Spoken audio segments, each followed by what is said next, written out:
One of my fondest childhood memories was my dad taking me to see the first Lord of the Rings film in cinema the day it came out.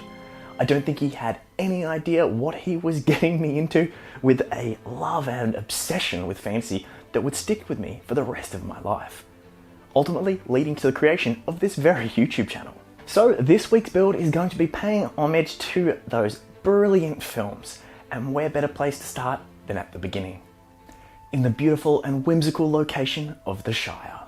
Those Hobbit Holes really brought you into the idea of this magical world of Middle-earth, and so today we're going to be celebrating that by building some of our own.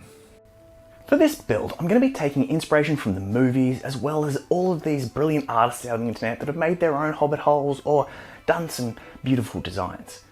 So for about a week I went through Pinterest, YouTube, Google, everywhere I could find to see all these different styles of builds.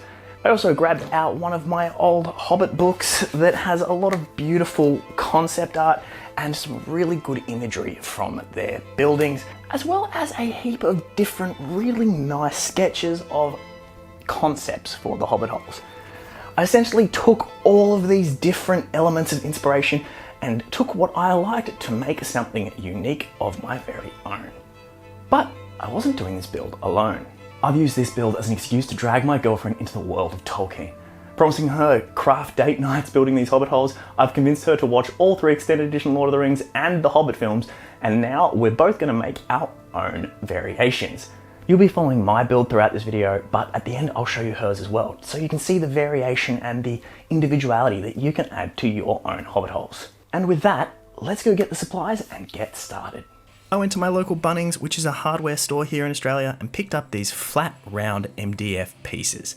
These will be a perfect base to build our Hobbit Holes off of, because we want these to be both display pieces, but also playable terrain for tabletop games such as Dungeons and Dragons. Now I'm taking out a piece of XPS foam and planning out and then carving out the shape that I want for the front of my Hobbit Hole. I'm using one of the casted Hobbit doors that I made a few episodes ago. I'll have the link right here. I'm tracing that shape on here so that I can start planning the front facade. And for this, I'm actually going to flatten out all these top sections, as I want like a wooden awning. So we'll draw out the rough plan and chop those back. You can use a hot wire cutter or a knife. A knife is probably actually going to be straighter in this case. Now I'm going to draw in a few more support beams and a location where I want my window, before grabbing out this thicker piece of balsa wood and starting to plan out how I want to build these support beams. So I cut that down, carve out a section for it, and push it into place. Now before I start sticking too many layers down, I plan out and draw out a rough idea of where I want my rocks to be, and grab out some aluminium foil to texture it all up. You could use a rock or pretty much anything here, we just want to make a nice random shape. Now we start carving in all that stonework detailing. The easiest way to do this is coming in with a scalpel around all your edges and then thickening up the gaps with a pencil or a pen. But I got lazy. So I grabbed out my hot wire cutter and put this little end on there and just started carving out all my bricks that way. I don't think this looks as good as the other method, but it's a lot quicker. I also use this opportunity to really melt in a hole where I want that window to be. Then we grabbed out the packing foam. I'm just gluing this stuff down to sort of build up our base so we're not too flat on the ground and it gives us something to work with, and then carving away the edges to round it out a little bit more so we don't just have that harsh like rise at the side. I'm then filling in the gaps with a bit more scrap and carving them back on that same 45-ish degree angle. Once I have a nice base that I'm happy with, we can glue our facade down and start bulking out the back of the hill.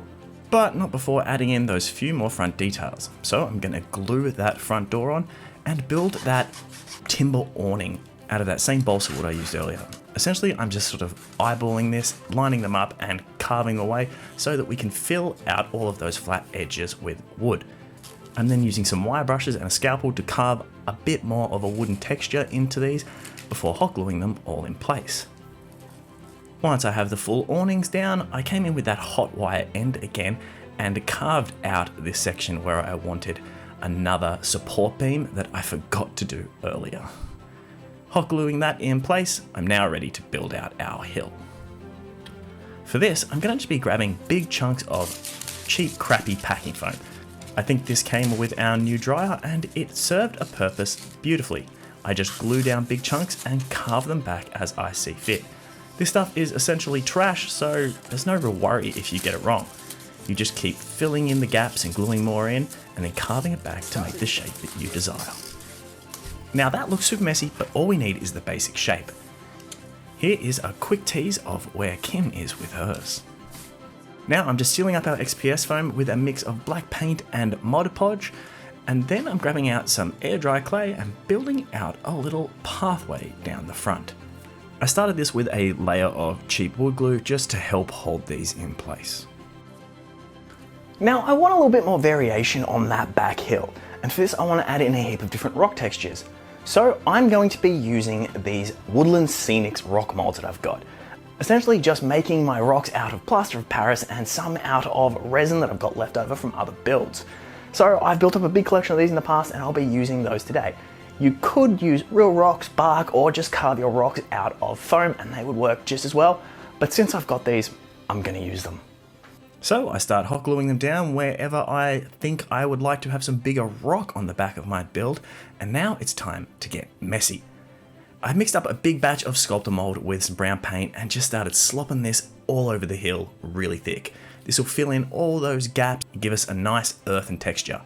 Once I had everything covered up, I stuck down a few more rock molds and then left this overnight to dry.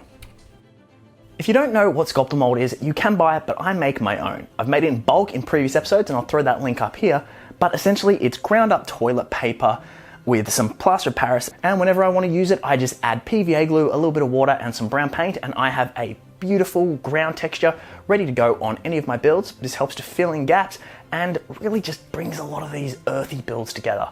I love this stuff and couldn't recommend it more. I left that overnight to dry and we are left with a beautiful end result. Now I'm grabbing out a grey primer and I'm just starting to hit all of those stones. Some of them were plaster, some were resin, so I just want to make sure to prime everything up. Now we swap out to a matte brown and start hitting all of those dirt areas. Probably don't need to do that step, but I did it. Now to carve some details out of foam board. I'm going to be making a rounded window, in this case using 5mm foam board. I'm just making my shape, carving it out, and then adding some details because I want this to look like a wooden texture. This is how I designed all the details for windows and doors in the past that I made my molds out of, but I wanted something unique here, so I built this piece. And that'll work nicely. Now it's time to add a little bit more detail. So I grabbed out a brighter grey and started dry brushing over all of our stones. This just helps sort of highlight the tops of them and really does bring that rock texture to life. Now I'm really happy with this base, but I want to add a few more details. So I grabbed out some XPS foam, started carving out some little rock stairs. We texture these up with that same aluminium foil and just glue them in place, making a little stairway running up the back of our build. I want to make a little garden at the top, so I needed a way for our characters to get there. Now I'm grabbing out a few more of those rock molds from earlier and building out a bit more of a base to stabilize these steps. You could just do this with more Sculptomold, but I want a few more details. Speaking of details, it's time to make a chimney.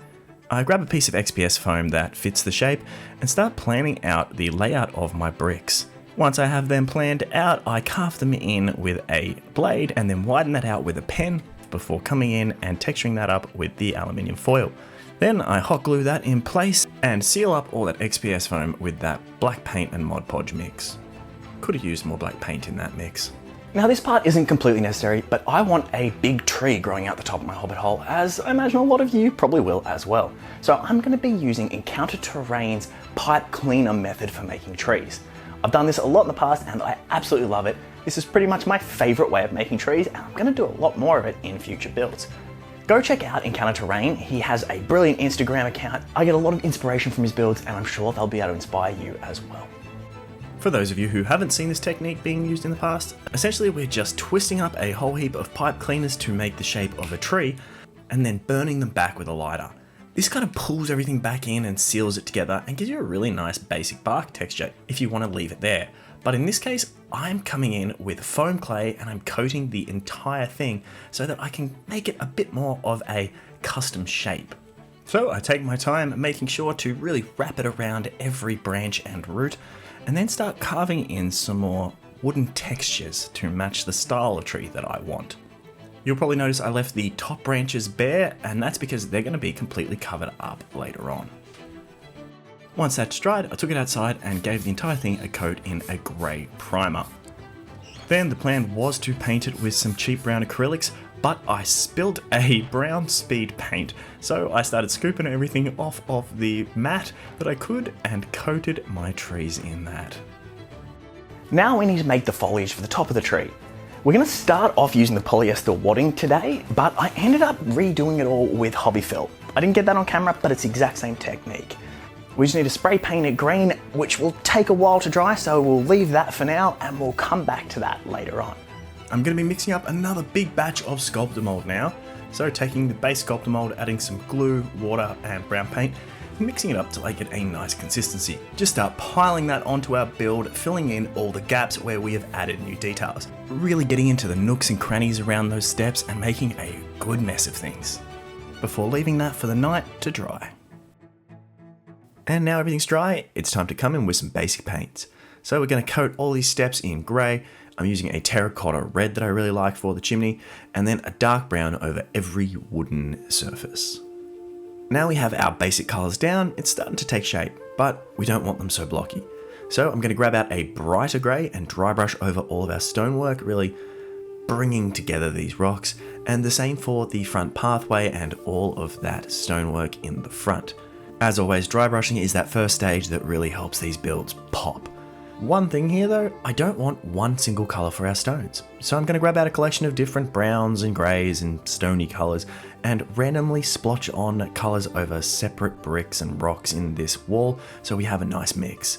Then while that dries, I'm grabbing out the Tamiya soil effects, mixing in a little bit of water and giving a light coat over all of our earth and texture. Probably not necessary because a lot of this is going to be covered up, but I love the way this stuff looks. Now it's time to make this Hobbit Hole green. So grabbing out the Mod Podge, a heap of different static grasses and flockings and all my green bits, and just basically coating every single surface with a light layer of Mod Podge and using this cheap Amazon static grass applicator to cover all of these surfaces with static grass. When you do this, always do it over some baking paper or something to collect all of this mess. When I'm finished with the static grass, I come in with foam flocking to fill in all the gaps, and that builds out a really nice base. A quick pause on the static grass to glue our tree in place, essentially just going to town with a hot glue gun. Yeah, look, it's going to have a little bit of messiness around the side, but we can cover that up very easily later on. Now we can work around the tree, filling out the growth for the rest of our mound. Just covering everything with static grass and flocks before cleaning off whatever's left over. Are you going to town on it? Now we're all static grassed up, I'm grabbing out a little bit more foam clay to just fill in gaps on that tree and really build it down into our base. Then calling it done for the night to let that set. And then we're right back into it, grabbing that same brown paint that I used for the rest of the tree and blending in those roots, bringing it all tied in nicely together. As I mentioned earlier, we're going to cover up all of that messy hot glue with some more of the Tamiya soil effects to hide any of the obvious black goo under the tree. Then we'll be adding a wash over all of our stonework to help blend it all together. Essentially, a black wash is just a watered down black paint, but I have made a recipe for this in the past and I'll throw that link up here and in the description. Finally, we're going to fill in all of those gaps around the tree roots now that everything's painted in with some more static grass just to blend everything together nicely. It's starting to look pretty damn nice, but we need to finalize those details. So for the window, I actually want to make it kind of like there's a glass behind it. So we're going to grab out some cheap plastic from a scrap Chinese food takeaway container and cut it to size. I don't want this to be perfectly opaque though, because it just looks through to that messy piece that I cut out. So I'm grabbing out a piece of sandpaper and just scratching this plastic up in every single direction. And this will give us a nice clouded window that'll hide everything behind it. So I can glue that in place and stick it onto our building, and we are left with a really nice, unique circular window. I'll be adding in one of the doors that I made in my previous video as well, and that gives us a nice front. And with that, we have a perfectly acceptable Hobbit hole. This would look great on a table or just cool on the shelf, but we're going to take this to the next level by covering it in flowers and flockings and extra little tiny details to really make it our own. But first, let's make the foliage for our tree. We're going to take all of that green painted fluff we made earlier and make a mix of different foam flockings. By having a different range of colors in here, you get a nice variety on your tree. Then I'm grabbing out this quick grip glue, spraying it all over our base pieces and just dunking this in our flocking, collecting up as much variety and color as I can. Now, I'd recommend using gloves, as I realized halfway through, and I've switched to it here. This piece is also using a different kind of fluff. This is the hobby fill that I showed earlier rather than the polyester wadding. This is what we ended up using for our trees, as I liked that it just came together in one big fluffy piece. But either one would do the trick. Now it's time to fill in the gaps in that pathway that we probably could have done earlier. So essentially I'm just grabbing out some slightly watered down Mod Podge and filling in all of these gaps between our stones and then covering them in some foam flocking to create like a grassy mossy effect, as if the grasses and mosses have grown into and filled in all the gaps along our pathway. And now that's looking really nice, but I want to add more flowers and color. And if you've watched any of my videos in the past, you know I tend to go overboard at this point. So I'm going to grab out this huge collection of flower tufts and grass tufts that I've got. But before I start adding them, I want to try a different approach. So essentially I'm going to be like dry brushing Mod Podge onto the grass, making sure just little bits stick to the ends of our static grass. Then coming in with either colored sand or this colored foam flocking and sprinkling it on like all of these grasses are blooming to life with different weeds or flowers or just anything, like it's really a part of the environment, not just little tufts popping up here and there. And honestly, I love the way this came out. And then we go back to adding more random things. So I've got these really cool vines that I got from the Modeler's Warehouse. You can also get them on Amazon and Temu and different places for pretty cheap. And I'm just sticking these around to look like larger bits of growth before coming in with all of the classic little tufts of static grass and flowers and spreading these all over my build, anywhere that I think plants may have collected or been planted by the denizens of our little hobbit hole. Okay, even by my own admission, I may have gone way overboard on this build, but I wanted this thing to be exploding with color and life and beauty because, well, I wanted that. So I did it. This is the fun of these kinds of builds. You can put as much or as little as you want because it's your build for your game or your shelf. So make it the way you like it. There are no rules to this kind of craft. You just let your imagination run wild and see what you come up with. That is half the fun in my opinion, and I love seeing what wild things I can create just by letting myself loose and not following along any rules too closely. And that has come together beautifully. Like I said, I may have gone a little bit overboard with the flowers and the color, but this is the kind of thing I like to do for my build. So there it is. I'm stoked with how it turned out, but we have one more stage. A Hobbit Hole needs a front garden. And for this, I really want to fence off the front area before coming in and filling it up. Kim has come in with hers using the method I have done in some of my previous videos of these hedges, and it looks brilliant. But I want to try something different for mine. Something more like this style of classic fence. Don't know what it's called, but here are some pictures. I have an idea of how to approach it. I have no idea if it's going to work or not, but let's see. So what we're going to need is some matchsticks and some twine. I'm going to grab out a little piece of foam and build a test piece to see if this actually works. So I'm gluing these little pieces in place, hitting them with a stain of an Agrax Earthshade, and then just starting to wrap my twine back and forth between each of my posts. I just do this over and over again till we reach the very top of those posts, trim it off and glue it in place. Honestly, I'm pretty happy with this. It's a little bit of a mess with that twine, so I just burn it back a little bit and we clean all that off, and this is going to work nicely for me.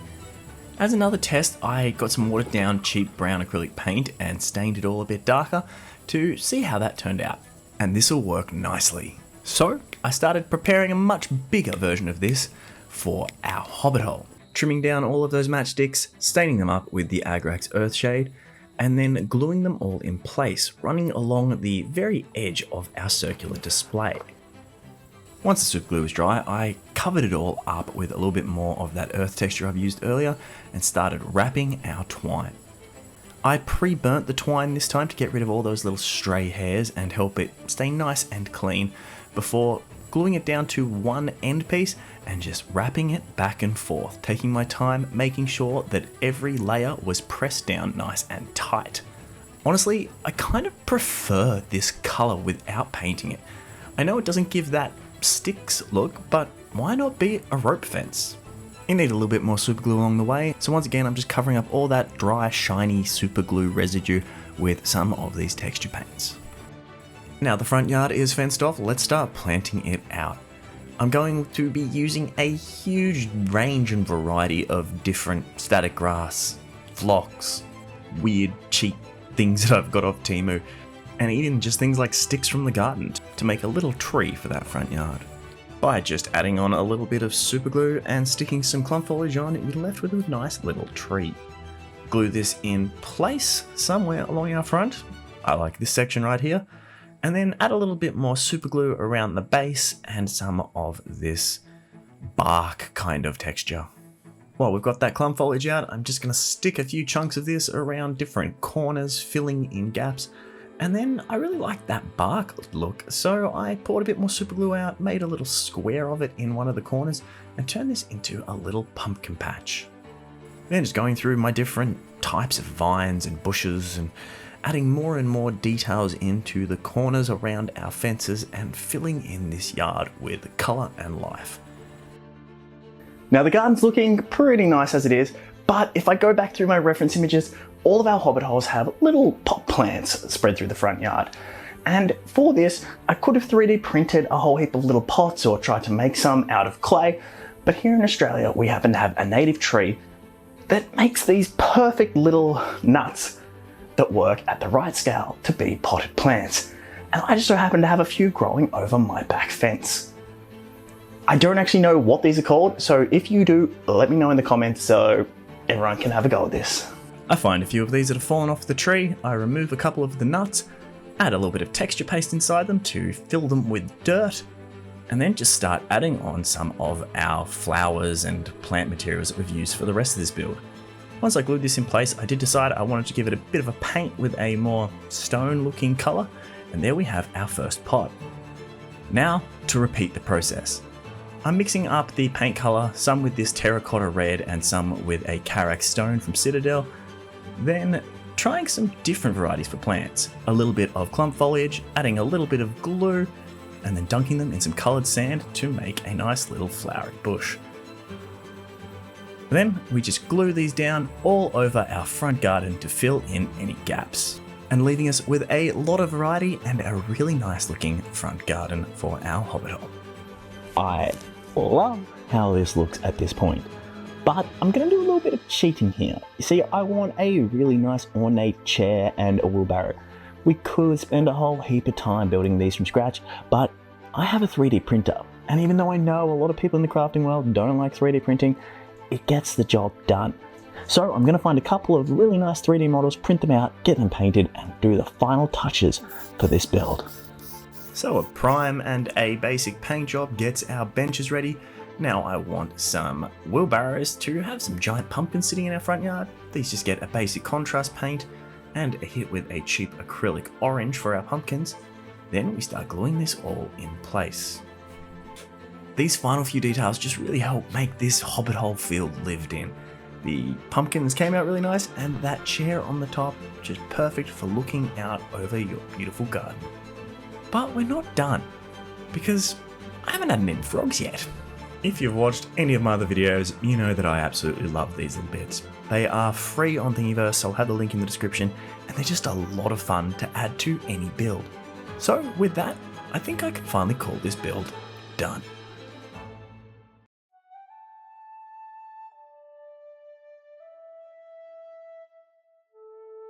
Now this build was a lot of fun, and I am stoked with how these turned out.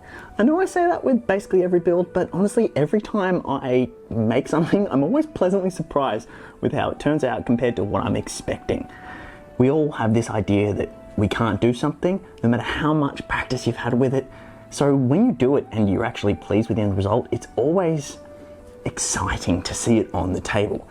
All the little details in this build have come out looking great. The little plots are something I'm so happy with, especially considering they just came out of the garden, and I'm particularly happy with the steps on the back of mine. I don't know what it is, it just makes them feel extra whimsical in my opinion. It was a lot of fun making these with my girlfriend because while I showed her the basic methods, she came at it with her own concepts and designs, showing that while you can follow the same idea of someone else's build, you can always make it your own by just making a few little tweaks. There is no wrong answers when it comes to crafting, it's all about what you want to see on the table. As always, there are more things I could have done, and probably more things that I will do to this in the future, but for now I'm left with a really nice pair of Hobbit Holes that are going to look great on my shelf and even better on the table.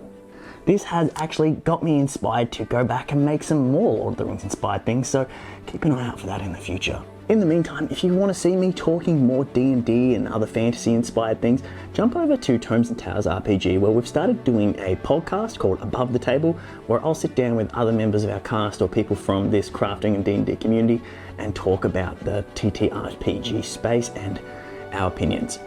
I'll preface it by saying our opinions are often stupid, so feel free to correct us. I hope something has inspired you with today's build to get out there and make something of your own, and until next time, never stop making stuff. And for more Hobbit Hole inspired builds, check out this one I did a few weeks ago, which kind of takes a bit more liberties but makes something beautiful.